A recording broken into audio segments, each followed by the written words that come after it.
Ninayo furaha sana kwa maana yani Mungu wa Pwani amekuwa akinishangaza kila itwapo leo. Aswa kwa mwaka jana mwezi wa 6 alinishangaza zaidi. Mimi ni mama wa watoto 5 sasa.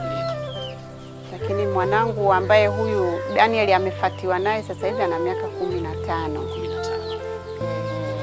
Yuko form 3. Lakini pia ambacho kimetufikisha mahali hapa leo hii, nataka dunia ijue, watu wote wajue,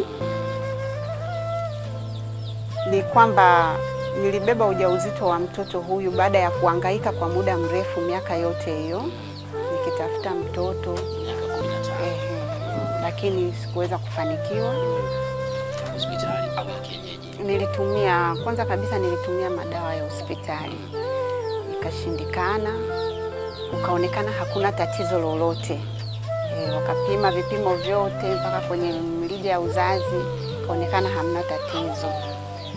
Baadaye nikaja wakanipa dawa za uvimbe, wakasema nina uvimbe kwenye kizazi, natakiwa nitolewe kizazi. Utolewe? Kizazi. Kwa hiyo sitoweza kupata mtoto. Ndipo nikapata